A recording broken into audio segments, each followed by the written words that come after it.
mean, feel free to just say height, because there's a lot of people in this room, I want you all to get in, and we still have part 2 for DOT.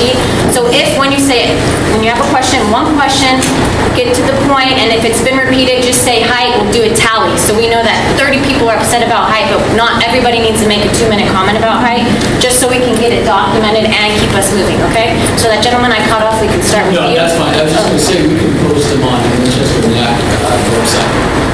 It's the more easily accessible, so you can send it to us. Okay. Ron. Can we take a tally on height now and see how many people are opposed to it? Sure, height issue. You want to take a height, let's count. Count off. Put your hands down, because once you've counted, 1, 2, 3, 4. You have to count yourself, because your hands are going to get less. 7.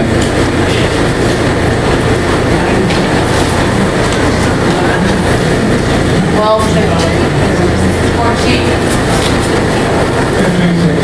16, 17, 18, now Mammon. Yep, you.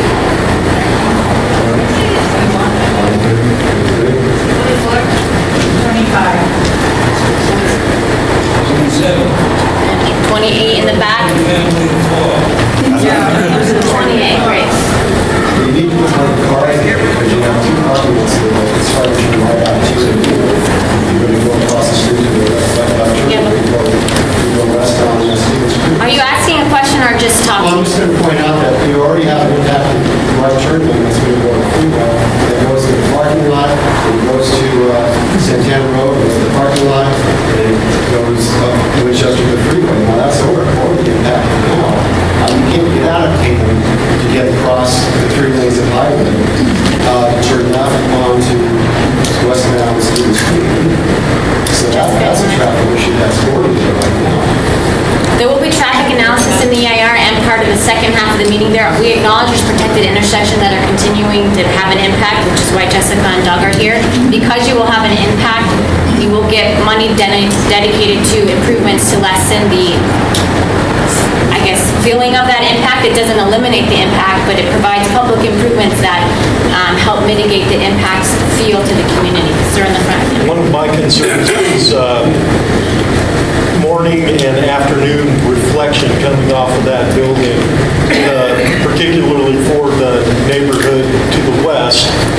You know, if my good neighbor here has to draw a shade on the east side of her house just to prevent the sunset from blazing into her rooms, I would think that would be a problem. I'm hoping that that will not be an issue with this building, but it is a concern for myself and my neighbors. If I may, that will not be the case. This is not reflective like the gold reflective glass building in downtown San Jose. This is a non-reflective glass specifically for that reason. Because I hated, I got married at St. Joseph's Cathedral downtown, and I got the big blaring gold glass building blaring as I'm walking out the cathedral with my wife. Not exactly great. So my experiences are similar to yours, so it will not be that. All sides will not be reflective glass. And ma'am in the front, I cut you off, so do you want to list your apologize. questions? Remember I said we'll write down your questions and come back to you. Well, I'm concerned because how many people you're going to have in that building, plus all the people there, that's just the quantity of people in this little small footprint of an area is sometimes it takes 3 turns of the traffic light, especially at the holidays, just to get from my house, which is right there, to Winchester, because I have to come out, and that amount of space takes 3 turns of the traffic light, and it's dangerous. And it's a lot of people living densely in this area, and I can take issue with that. So if you want to do a population density hand raise, I would be raising. But I think also as a point to look at is that if these people are going around shopping, like the people you're talking about during the holiday season, they live there. They don't have to go in a car and go shopping at Valley Fair or Santana Road. So it's a different dynamic when you They live all there. have cars though, and they drive them, and they have alarms Yeah. and honk. Could we at the same time just take a show of hands for those that are in support of the height of the project so we can actually see what that is? Can I see a show of hands, people in support of the height? What's the question? How many people are in support of the building as designed? Christian, Archana. As designed or the height? Hands up. Whoever's in support. There's 2 things. As designed or the height. Which one? As designed and the height. Or do you want to separate? 2 questions. I'm asking the Okay, so design, let's go height, guys. Let's show hands of height. Let's do height. Be courageous, guys. Show your support. 5, 6, 7, 8, 9, 10, 11, 12, 13, 14, 15, 16, 17, 18, 20. It said somebody raised their hand before that wasn't. This is in support of height. In support of Okay. height. 20, 21, 22, 23, 24, 25, 26, 27, 28, 29, 30, 31, 32. Support the height. Really quickly, I just want to draw your attention to this. Who's been involved with the NAC, the WAG, who's been going to the community meetings? This map should look familiar.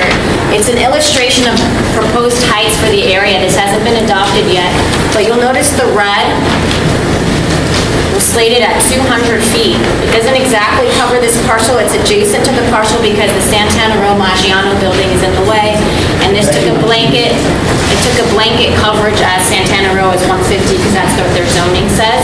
So I just want to note that there has been a discussion amongst this community about this height, and it was actually a huge discussion point between the planning department and the applicant. If you came to the scoping meeting, you will remember that this building was in at 267. Correct. Which really flew in the face of any public outreach that you've been a part of, because no one in this community wanted to see a building at 267. To come You didn't down. ask that question.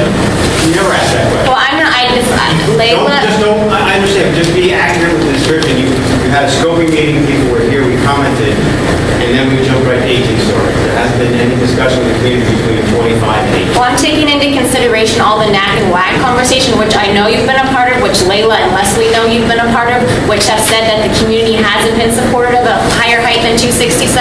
You've recorded the meetings. I'm sure we can find in those meetings that someone at WAG wouldn't have been supportive of 267. The feeling tone at our last community meeting wasn't supportive of 267.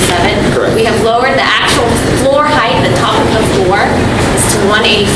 Only the glass protection and the parapet goes to 200. So it's under an anticipated height. So just wanted to note that. Do we have any other questions related to height, Mr. Nardi? I just want to give you the